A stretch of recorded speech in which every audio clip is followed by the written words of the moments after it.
Hello everyone, welcome to Global Online. This is Ankita Sood. So Maharashtra set 2024 paper one के super fast revision session में आज हम discuss करेंगे logical reasoning और Indian logic के हर एक इंपॉर्टेंट टॉपिक को जो कि बार बार एग्जामिनेशन में पूछे जाते हैं। ये यूनिट बहुत से बच्चों को कंफ्यूज करती है, लेकिन इस सेशन के साथ मैं आपको 100% श्योरिटी देती हूँ कि आपके सारे कॉन्सेप्ट्स इजीली क्लियर हो जाएंगे एंड एग्जामिनेशन में कैसे पैटर्न के क्वेश्चंस आते हैं, कैसे इंपॉर्टेंट टॉपिक्स को पूछा जाता है, ये चीज की क्लैरिटी भी आप लोगों को मिल जाएगी। आगे बढ़ने से पहले आपको बता दूं कि पेपर वन प्रिपरेशन पर मेजर फोकस रखिएगा, क्योंकि सेट एग्जामिनेशन में यही वो सेक्शन होता है जिसमें इजीली आप सभी 80 प्लस स्कोर करके अपना सिलेक्शन पक्का कर सकते हो। पेपर वन कंप्लीट कोर्स में हिंदी, इंग्लिश एंड मराठी तीनों लैंग्वेजेस में अलग अलग डेली लाइव लेक्चर्स हम आपके लिए लेकर आते हैं, जहां पर पहले दिन आपके सारे कॉन्सेप्ट्स क्लियर करवाए जाएंगे। सेकेंड डे उन्हीं कॉन्सेप्ट से रिलेटेड प्रीवियस ईयर क्वेश्चंस हम आपको प्रैक्टिस करवाएंगे, जिसमें आपको कुछ ट्रिक्स भी बताई जाएगी ताकि इजीली आपके कॉन्सेप्ट्स भी क्लियर हो जाएं एंड आपको क्लियर आइडिया भी हो जाए कि कितना टॉपिक क्लियर आप लोगों को हो गया है। अगर आप लोग लाइव लेक्चर्स मिस करते हो तो आपके लिए रिकॉर्डेड वीडियो लेक्चर्स भी अवेलेबल हैं, टॉपिक वाइज एमसीक्यूज हैं, नोट्स आपको मिल जाएंगे तीनों लैंग्वेजेस में, जिसको आसानी से अपने मोबाइल फोन में भी आप लोग डाउनलोड करके पढ़ सकते हो। फुल सिलेबस मॉक टेस्ट है, जिसमें से कि guaranteed as it is questions exam में आते ही हैं। 2000 प्लस एमसीक्यू क्वेश्चन बैंक भी यहाँ पर आपको मिल जाएगा, जो कि इंग्लिश एंड हिंदी दोनों लैंग्वेजेस में अवेलेबल है। आपको सिर्फ गिवन नंबर्स पर कांटेक्ट करके इसकी पूरी जानकारी लेनी है। एंड डेली लाइव लेक्चर्स के लिए आपको ग्लोबल ऑनलाइन ऐप डाउनलोड करना है। जैसे ही ऐप डाउनलोड करोगे, स्टोर सेक्शन पर सर्च बार में आपको कोर्स का नाम लिखना है। ये course separately Hindi English students के लिए है। यहाँ पर आप कंटेंट पर क्लिक करोगे, इसका ओवरव्यू भी देख लीजिए। डिटेल्ड कोर्सेज अवेलेबल हैं, लाइव लेक्चर्स यहाँ पर आप लोगों को मिल जाएंगे। स्टूडेंट्स, ये बेस्ट प्लान है, ये बेस्ट कोर्स है। इसके अलावा आपको कहीं से भी कुछ भी और पढ़ने की जरूरत नहीं रहेगी, इस चीज की भी मैं आपको श्योरिटी देती हूँ। बस गिवन नंबर्स पर कांटेक्ट करके इसकी पूरी जानकारी आप सभी ले लीजिए।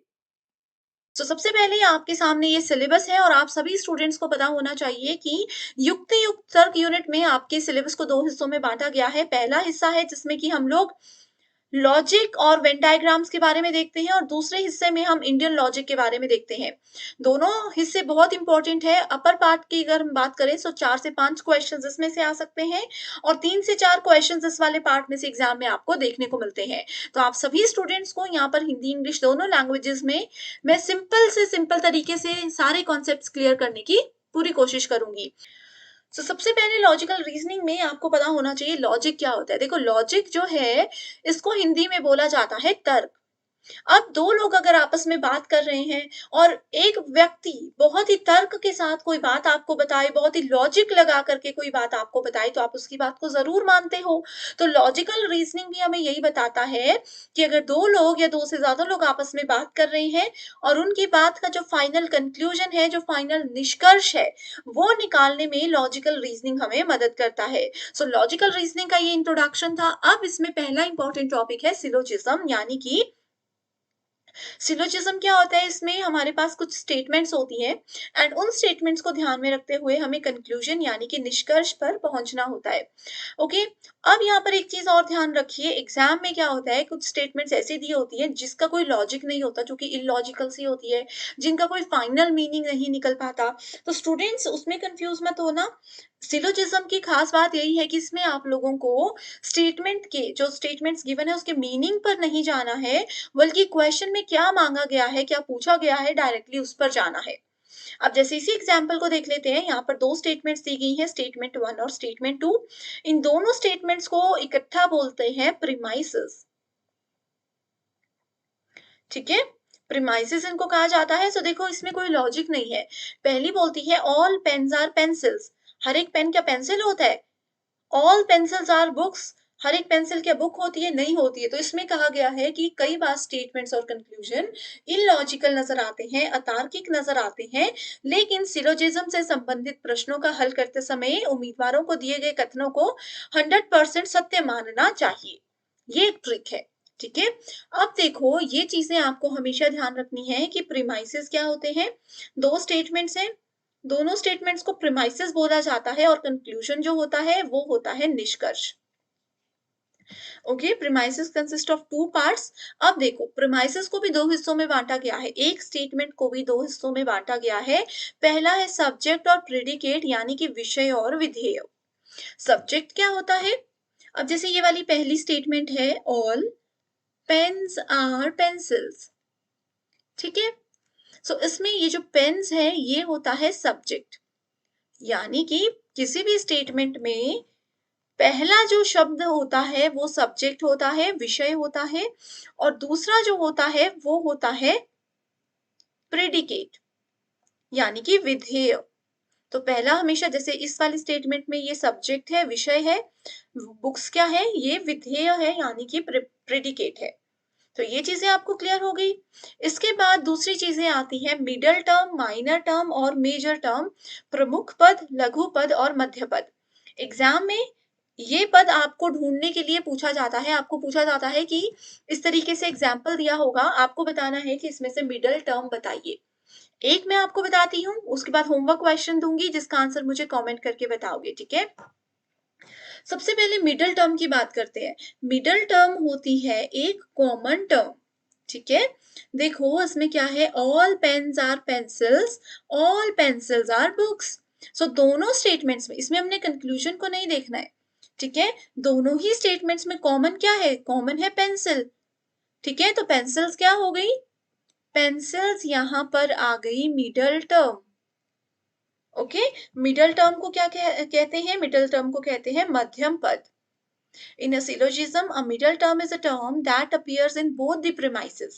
ये दोनों ही premises में है, दोनों ही statement में है, लेकिन conclusion में नहीं है। देखो पेंसिल्स आपको कंक्लूजन में नहीं दिखेगा, तो ये मिडल टर्म की इंपॉर्टेंट डेफिनेशन है जो कि एग्जाम में पूछी गई है। मिडल टर्म एक ऐसी कॉमन टर्म होती है जो कि दोनों स्टेटमेंट में दिखती है लेकिन कंक्लूजन में नहीं दिखती, निष्कर्ष में नहीं दिखती। सो यहाँ पर हमारे पास मिडल टर्म क्या हो गई, मिडल टर्म हो गई पेंसिल्स। उसके बाद आती है मेजर टर्म। मेजर का मतलब क्या होता है, बड़ा होता है, प्रमुख होता है। सो प्रमुख जो चीज होती है उसको सबसे ऊपर लिखते हैं, ठीक है। प्रमुख चीज सबसे ऊपर होती है। सो इसमें देखो ये तो मिडल टर्म है, तो मेजर टर्म क्या है, पेन्स है। मेजर टर्म क्या है, पेन्स है। इसको कैसे हमने देखा, पहली स्टेटमेंट में जो दो शब्द है, एक को पहले हम मिडल टर्म मान लेंगे, जो बचा बाकी दूसरा वो होता है मेजर टर्म। उसके बाद आता है माइनर टर्म।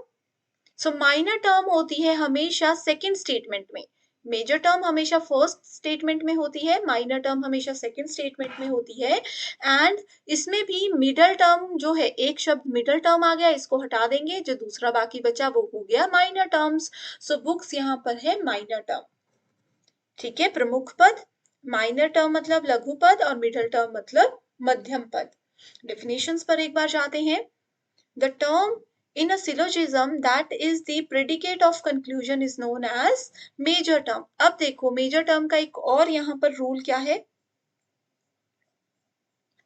इसमें कहा है कि प्रेडिकेट ऑफ कंक्लूजन, कंक्लूजन का प्रेडिकेट क्या है, कंक्लूजन का प्रेडिकेट जो है वो हमारे पास मेजर टर्म होती है। ओके, अब यहाँ पर एक मैं आप लोगों को होमवर्क क्वेश्चन दे रही हूँ।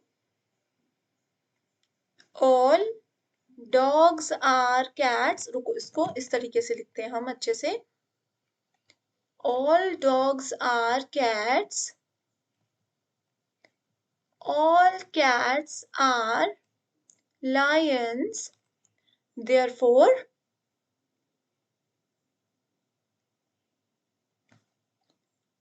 all dogs are lions। ठीक है। सो ये है स्टेटमेंट वन यानी कि प्रीमाइस वन, और ये है स्टेटमेंट टू, और ये है कंक्लूजन यानी कि निष्कर्ष। इसमें कहा गया है हर कुत्ता बिल्ली होता है, और इसमें कहा गया है हर बिल्ली शेर होता है, और कंक्लूजन बोलता है, इसका मतलब ये है कि हर कुत्ता शेर होता है, ठीक है। सो अब इसमें आप मुझे सिर्फ बताइए मिडल टर्म कौन सी है, मिडल टर्म इनमें से कौन सी है, ये मुझे बताइए कमेंट करके, ठीक है। कोई डाउट है, कोई कंफ्यूजन है, जरूर बेझिझक पूछिएगा, आप सबका रिप्लाई मैं हमेशा की तरह जरूर करूंगी। अब यहाँ पर एक चीज़ और आती है, देखो, पहले वाली जो हमने स्टेटमेंट्स देखी उसमें आपने एक शब्द नहीं देखा होगा जो कि मैंने आपको यहाँ पर बताया, वो शब्द क्या है? वो शब्द है देयरफॉर। सो किसी भी स्टेटमेंट में, इसको नोट कर लीजिए, किसी भी स्टेटमेंट में अगर आपको हेंस, देयरफॉर, सो, ठीक है, इस तरीके के कुछ टर्म्स नजर आते हैं, इसका मतलब है कि वो हमें कंक्लूजन बता रहा है, वो हमें दो ऊपर की बातों का निष्कर्ष बता रहा है। ओके, सो ये होमवर्क क्वेश्चन है, मिडिल टर्म बताइए मुझे। अब देखो, इसमें एक चीज और दी है, this is also known as cancelling terms, and in Indian logic इसको रीजन या हेतु बोला जाता है। हेतु भी अपने आप में एक बहुत इंपॉर्टेंट टॉपिक है, इसको हम आगे कवर करेंगे। रीजन को, किसी भी चीज का जो कारण होता है, उसको इंडियन लॉजिक में यानी कि संस्कृत वर्ड्स में हेतु कहा जाता है। इसको नोट कर लीजिए। ओके, अगला जो स्टेटमेंट है ये है, आप लोगों ने सिलेबस में देखा है, classical square of opposition, rules of syllogism. ठीक है, रूल्स ऑफ सिलोजिज्म से ही हम क्लासिकल स्क्वायर ऑफ ऑपोजिशन पर जाते हैं। ये कॉन्सेप्ट क्लियर होगा तो आगे आपको और भी आसानी हो जाएगी। तो सबसे पहले इसमें चार चीजें होती हैं। ठीक है, देखो यहां से हम देखते हैं, चार चीजें होती हैं, ए, ई, आई एंड ओ। ए का मतलब होता है ऑल, ई का मतलब होता है नो, आई का मतलब होता है सम, और ओ का मतलब होता है सम नॉट। ठीक है, ये चार चीजें होती हैं, ए, ई, आई, ओ। अगर मैं आपको बोलूं कि ऑल बुक्स आर पेन्स, तो इसका मतलब है कि ये कौन सी स्टेटमेंट है? ए वाली स्टेटमेंट है। अगर मैं आपको बोलूं no books are pens, no आ गया, मतलब ये ई वाली स्टेटमेंट है। अगर मैं आपको बोलूं सम बुक्स आर पेन्स, सम मतलब आई, ठीक है, और लास्ट में आता है हमारे पास ओ। ओ में स्टेटमेंट होती है some books are not pens. ये चीजें याद हो गई, ए, ई, आई, ओ।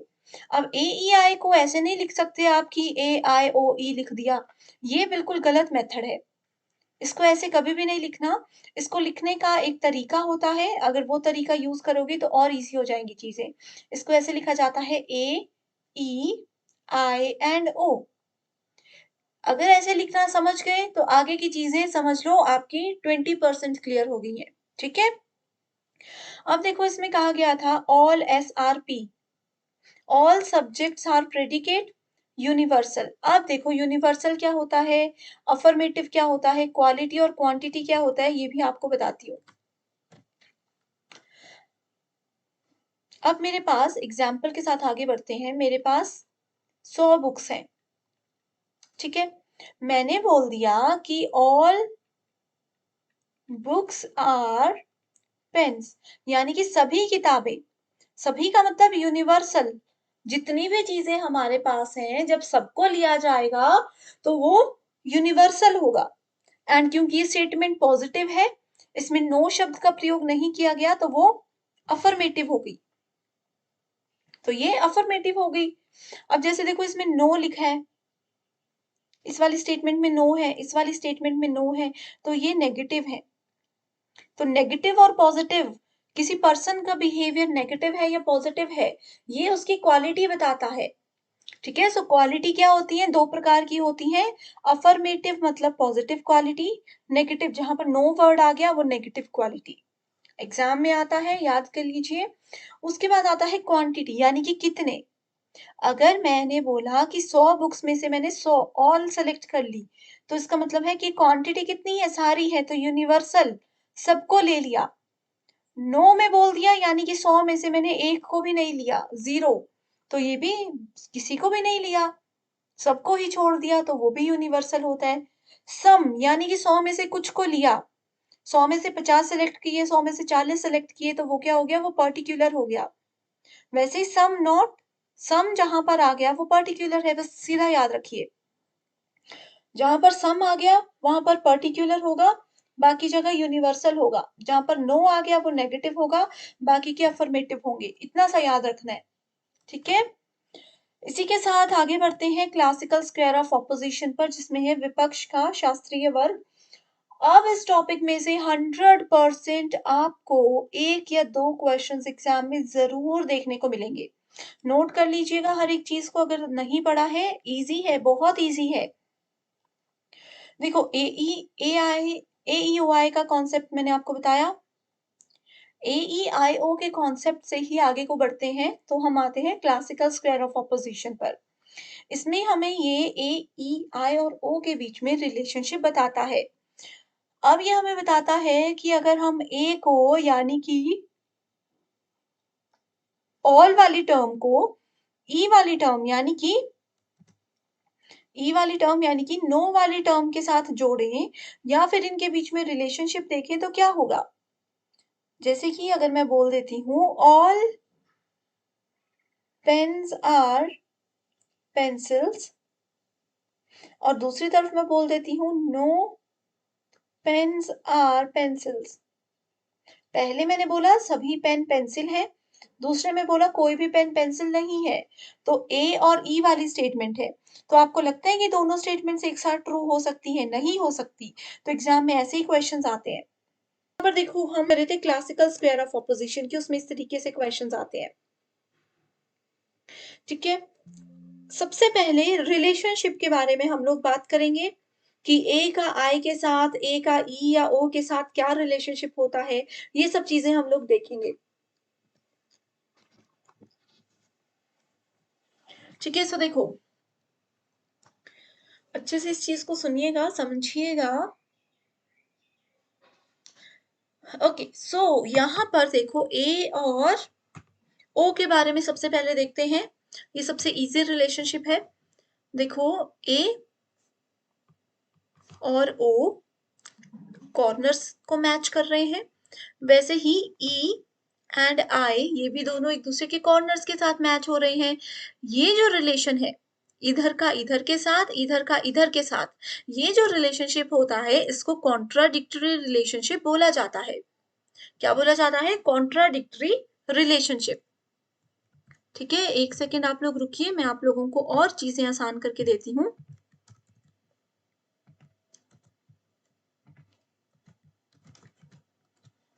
ठीक है, सो यहाँ पर देखिए, ऐसे याद रखिए, पहला रिलेशनशिप है ए का ओ के साथ और ई का आई के साथ। ठीक है, ये होते हैं कॉन्ट्राडिक्टरी रिलेशनशिप। कॉन्ट्राडिक्टरी का मतलब होता है कॉन्ट्राडिक्ट यानी कि एक दूसरे के ऑपोजिट। ठीक है, इसमें एक दूसरे के ऑपोजिट का क्या मतलब है? इसका मतलब ये है कि अगर ए वाली स्टेटमेंट को हमने बोल दिया कि ये बिल्कुल सत्य है, तो डेफिनेटली सी बात है, बिल्कुल पक्की बात है कि ओ फॉल्स ही होगा। लेकिन अगर हमने माना था कि ए फॉल्स है, तो इसका मतलब है कि ओ ट्रू होगा। ये एक दूसरे के ऑपोजिट है। एक फ्रेंड ने बोल दिया कि मैं जा रही हूँ, तो दूसरी ने बोला मैं नहीं जाऊंगी। अगर दूसरी ने बोला होता कि मैं नहीं जाती, तो पहली वाली बोलती कि मैं तो पक्का जाऊंगी। वही हिसाब यहाँ पर, ये कॉन्ट्राडिक्टरी एक दूसरे के बिल्कुल ऑपोजिट काम करते हैं। Same goes for E and I. E अगर ट्रू है तो आई हमारे पास फॉल्स हो जाएगा। ई अगर हमने मान लिया फॉल्स है, तो आई हमारे पास ट्रू हो जाएगा। ये एक दूसरे के ऑपोजिट है। ठीक है, एक अगर ट्रू है तो दूसरा हमेशा फॉल्स होगा, एक अगर फॉल्स है तो दूसरा हमेशा ट्रू होगा। ये स्टेटमेंट है। एंड यहाँ पर ये भी ध्यान रखिए कि रिलेशनशिप जो है ए का ओ के साथ ही होगा, ई का आई के साथ ही होगा, जो मैंने अभी आपको बात बताई। इसको कॉन्ट्राडिक्टरी बोला जाता है। इसी के साथ अब दूसरा रिलेशनशिप कौन सा है? दूसरा लेकर चलते हैं हम कॉन्ट्रारी, ए और ई का रिलेशनशिप। ठीक है, इसको नोट इस तरीके से कीजिए, ए का रिलेशनशिप ई के साथ। ठीक है, ई आपको किसकी तरह दिखता है? ई जो है वो देखने में किसके जैसा है? एफ के जैसा है। ट्रिक बता रही हूँ, ई दिखने में एफ के जैसा है और एफ का मतलब होता है यहाँ पर फॉल्स। ठीक है, सो ए और ई का रिलेशनशिप हमें ये बताता है कि ये दोनों चीजें एक साथ में फॉल्स हो सकती हैं, एक साथ में झूठी हो सकती हैं, लेकिन एक साथ में सत्य कभी भी नहीं हो सकती। तो ए और ई का रिलेशनशिप क्या होता है? falls together but not true together।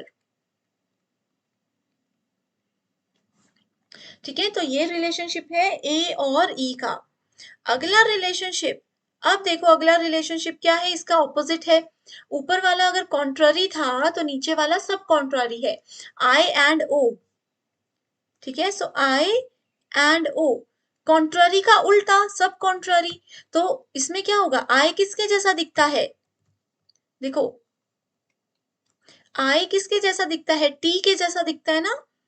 और ई देखो, इसको ऐसे याद रखो, ई एफ के जैसा दिखता है मतलब फॉल्स, आई टी के जैसा दिखता है मतलब ट्रू। तो आई एंड ओ में रिलेशनशिप ये हो सकता है कि ये दोनों हमेशा एक साथ ट्रू हो सकते हैं, लेकिन कभी भी एक साथ फॉल्स नहीं हो सकते। ओके, नोट कर लिया। इसके बाद फिर अगला रिलेशनशिप पे अगर जाएंगे तो ये रिलेशनशिप आ जाएगा ए और आई का, ई एंड ओ का। ये क्या है, ये दोनों सब ऑल्ट्रेशन है। ये तो कॉन्ट्ररी और सब कॉन्ट्ररी था ना, इसलिए इनके अलग अलग रूल्स थे। अब ये दोनों सब ऑल्ट्रेशन है तो ए से आई, ई से ओ का सेम रिलेशनशिप ही रहता है। ठीक है, सो इस रिलेशनशिप को हम कैसे लिखेंगे, ए से आई। ठीक है, ए से आई, ए से आई की ओर अगर हम लोग जाएंगे तो क्या होगा, अगर ए ट्रू है, अगर ए ट्रू है तो ये क्या करेगा, ये आई को भी ट्रू बना देगा। ठीक है, डाउनवर्ड, डाउनवर्ड डायरेक्शन में।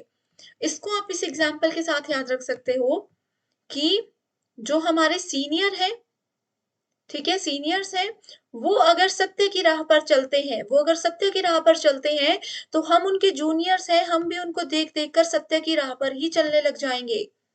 तो ऊपर से सीनियर से जब नीचे की ओर आएंगे, ऊपर वाला अगर सत्य है तो वो नीचे वाले को भी सत्य बना देगा, ए ट्रू है तो वो आई को भी ट्रू बना देगा। ठीक है,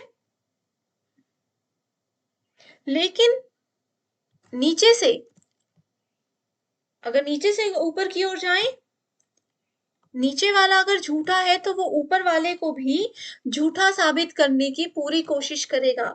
इसका मतलब क्या है, इसको ऐसे याद रखिए कि इसका मतलब है कि अगर आई फॉल्स है तो वो ए को भी फॉल्स बनाने की पूरी कोशिश करेगा, वो ए को भी पूरा फॉल्स बना ही देगा।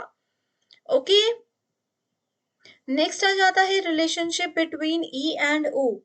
सो ई अगर ट्रू है, सेम फॉलो होगा पैटर्न कि ऊपर वाला सत्य है तो वो नीचे अपने जूनियर्स को भी सत्य साबित करेगा, तो वो ट्रू किसको बना देगा, ओ को भी ट्रू बना देगा। लेकिन वहीं अगर ओ फॉल्स है तो ई का क्या हो जाएगा, ई का कुछ भी नहीं होगा। इस तरीके की कंडीशन एग्जाम में आती भी नहीं है, एंड ये हमेशा ऑलवेज डाउटफुल कंडीशन की कैटेगरी में ही काउंट किए जाते हैं। ओके, ओके, सो अभी तक आई होप बिल्कुल क्लियर है चीजें। ये जो मैंने AEIO का कॉन्सेप्ट, AEIO के बीच में रिलेशनशिप अभी तक बताया, इसमें से श्योर एक या दो क्वेश्चंस एग्जाम में आपको आएंगे। इस वाली स्लाइड को नोट कर लीजिए, इसका स्क्रीनशॉट ले लीजिए। ठीक है, एग्जाम्पल्स के साथ देखते हैं चीजों को।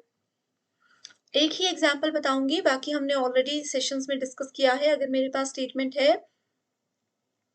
ऑल बुक्स आर पेन्स, ठीक है, और दूसरी स्टेटमेंट है नो बुक्स आर पेन्स। इसमें हमने क्या बोला था, ए और ई में दोनों एक साथ फॉल्स हो सकते हैं लेकिन एक साथ ट्रू नहीं हो सकते। इसको मैंने बोल दिया कि ऑल बुक्स आर पेन्स की, हाँ भाई सच में सभी किताबें पेन जैसी दिखती हैं, लेकिन दूसरी तरफ मैंने बोल दिया और book no books are pen, तो दोनों सत्य एक साथ नहीं हो सकती, क्योंकि मैंने यहाँ पर ऑल बोला, यहाँ पर नहीं बोला, लेकिन ये दोनों एक साथ फॉल्स हो सकती है। तो ऐसे एग्जाम्पल्स आएंगे और आपको एज इट इज डेफिनेशंस दी जाएंगी जो कि अभी तक मैंने बताई है। ओके, बहुत सारे स्टूडेंट्स ऐसे हैं जिनको डाउट रहता है ई और ओ वाले कॉन्सेप्ट में, है ना, ई और ओ वाले में डाउट रहता है, तो इसको ऐसे याद रखिए देखो ए से ई और ओ, ए एंड आई, ठीक है। ए से आई की ओर एक बार जा रहे हैं, एक बार यहाँ से वापस आ रहे हैं, ठीक है। सो इसमें हम मैं कलर्स चेंज करके बता रही हूँ ताकि क्लियर हो जाए चीजें। ए से आई की ओर, आई किसके जैसा दिखता है, टी के जैसा दिखता है, तो ए से आई की ओर जा रहे हैं तो ये ट्रू हो जाएगा। आई से ए की ओर जा रहे हैं तो ये उसका उल्टा है तो फॉल्स हो जाएगा, ठीक है। ए से आई की ओर गए, आई टी जैसा दिखता है तो ट्रू की ओर ये हमें लेकर जा रहा है, सत्य की ओर लेकर जा रहा है। सेम विथ ई एंड ओ, ठीक है। ये वाला अगर क्लियर हो गया तो ई एंड ओ पे भी आपने सेम चीज को फॉलो करना है। अब देखो यहाँ पर ये एग्जांपल्स हैं। All the students clear their examination, यानी कि ए। फ्यू, फ्यू का मतलब होता है some. Few students did not clear their examination, यानी कि ये है सम नॉट। सम नॉट क्या होती है, ओ। तो यहाँ पर पहले आपको पता चल गया ए और ओ वाली स्टेटमेंट है, तो ये कौन सी स्टेटमेंट है, ए और ओ वाली स्टेटमेंट कौन सी होती है, कॉन्ट्राडिक्टरीज होती है। ये हमने अभी डिस्कस किया यहाँ पर, ए और ओ कॉन्ट्राडिक्टरी। सेम क्वेश्चन में अगर आपको दिया होता कि all the students clear their examination and ये कहा होता no student clear their examination, तो ये हो जाता ए और ई। ए और ई कौन सी स्टेटमेंट्स होती है, ये होती है contrary statements. Okay, I hope clear है कैसे क्वेश्चंस आते हैं। देखो यहाँ पर विरोधाभास इसको कहा जाता है, कॉन्ट्राडिक्टरीज को।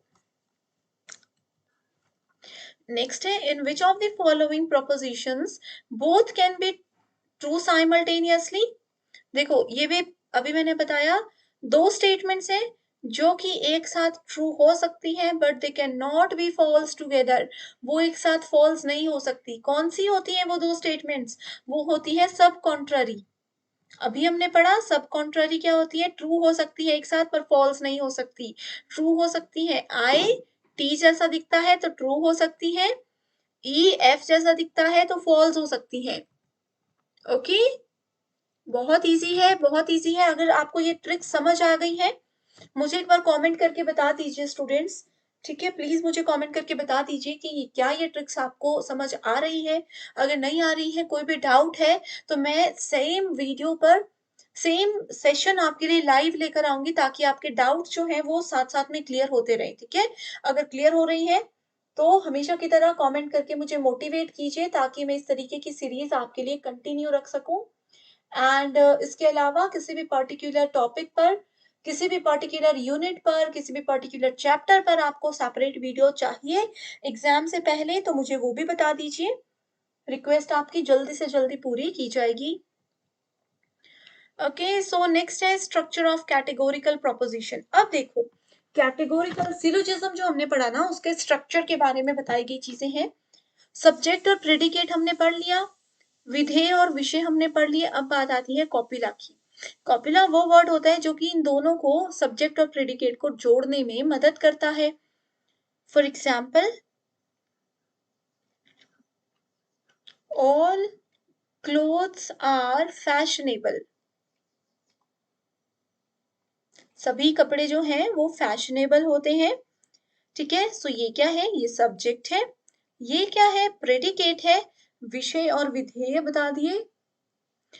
कॉपिला इन दोनों को जोड़ रहा है तो कॉपिला है आर, कॉपिला इन दोनों को जोड़ने में मदद करता है। अगला आ जाता है फैलेसी। फैलेसी क्या होता है, ये अभ्यास होता है। अब देखो फैलेसीज को यहाँ पर बहुत सारे प्रकार की होती है, डिटेल में कवर करना थोड़ा सा पॉसिबल नहीं है। सो कुछ बेसिक सी जो इम्पोर्टेंट फैलेसीज हैं जो कि एग्जाम में बहुत बार पूछी गई हैं और आगे भी पूछी जाएंगी, उनको ही हम यहाँ पर डिटेल में कवर करेंगे, ठीक है। फैलेसी को ना पहले मैं एक एग्जाम्पल के साथ स्टार्ट करती हूँ,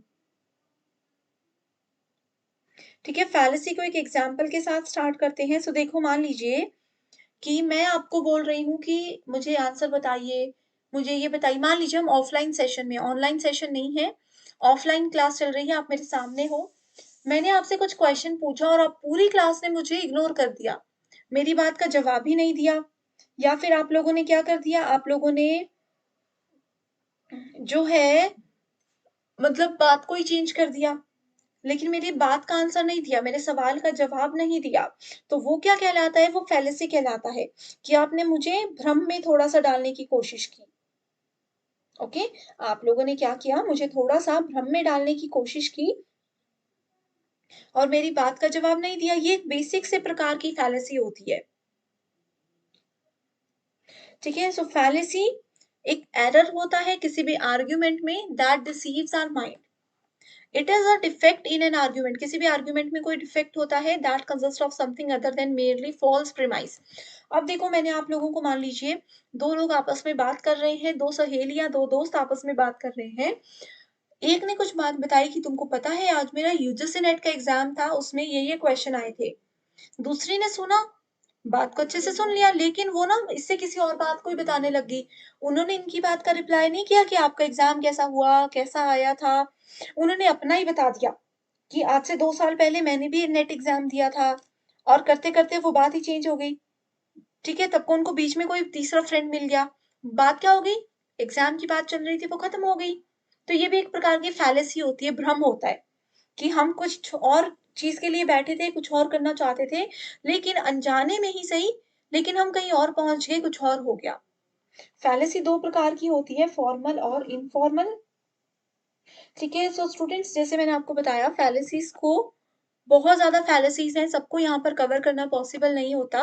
तो मैं यहाँ पर आपको सिर्फ़ नाम बता देती हूँ, आप नोट कर लीजिए। एंड अगर आपने मेरी फैलेसीज़ वाली डिटेल्ड वीडियो अभी तक नहीं देखी है, तो उसको ज़रूर देख लीजिएगा एक बार। ठीक है? कमेंट कर दीजिए, लिंक आप लोगों को मिल जाएगा कि फैलेसीज़ क्या-क्या होती हैं, कैसे अलग-अलग फैलेसी को याद रखा जा सकता है। ठीक है? तो एक फैलेसी आती है रेड हेयरिंग फैलेसी।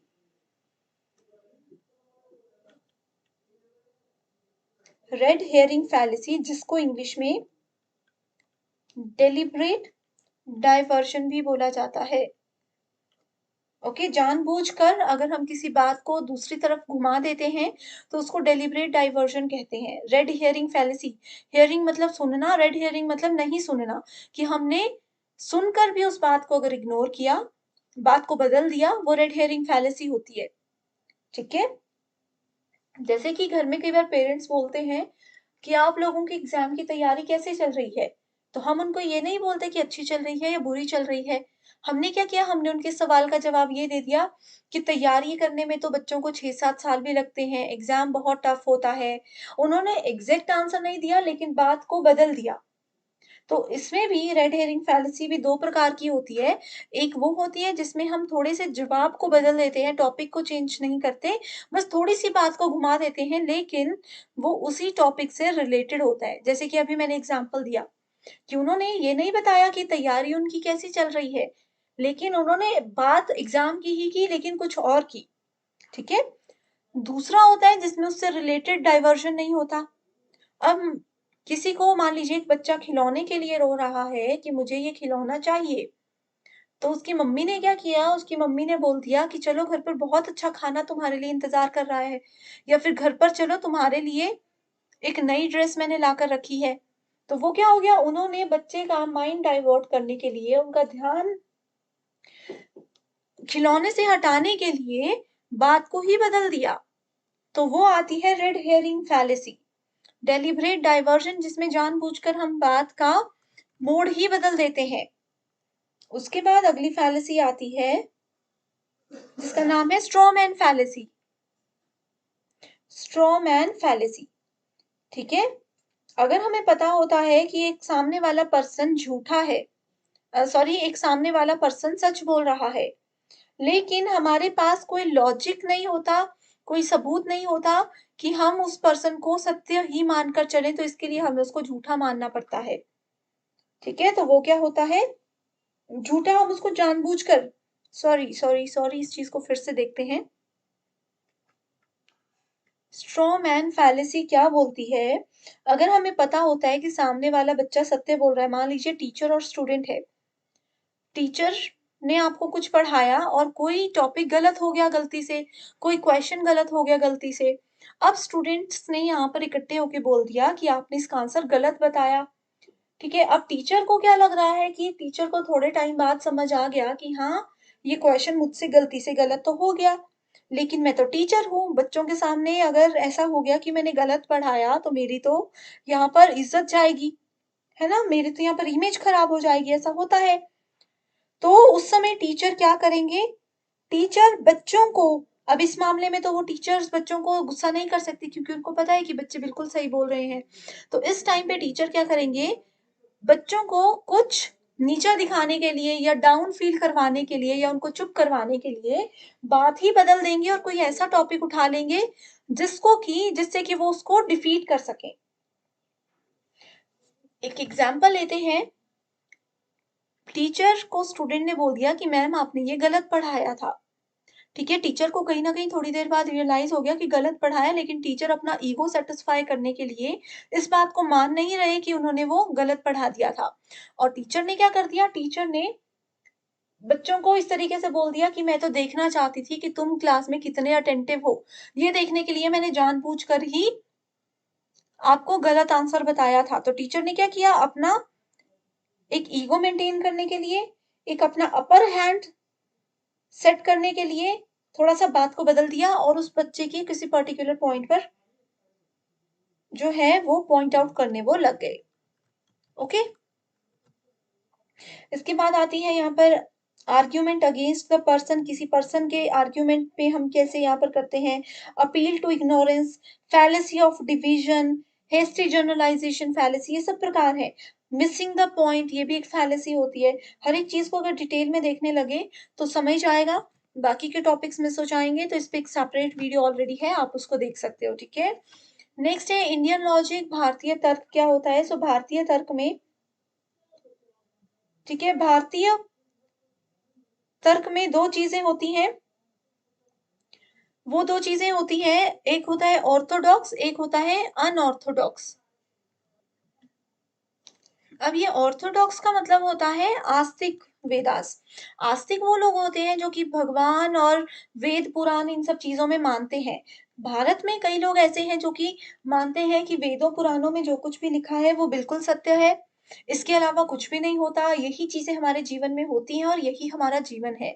तो वो होते हैं ऑर्थोडॉक्स, और अनऑर्थोडॉक्स होते हैं नास्तिक लोग जो कि वेद, पुराण, भगवान ये सब चीज़ों में नहीं मानते। उनको लगता है कि अपना कर्म कीजिए, अपना काम कीजिए और यही एक जीवन होता है। सो जो आस्तिक लोग होते हैं, जो वेद पुराण में मानते हैं, उसमें कुछ फिलॉसफीज़ आती हैं, जैसे न्याय फिलॉसफी, विशेषिका, मीमांसा जिसको पूर्व मीमांसा भी कहते हैं, समख्या फिलॉसफी, योगा फिलॉसफी और उत्तर मीमांसा जिसको वेदांत के नाम से जाना जाता है।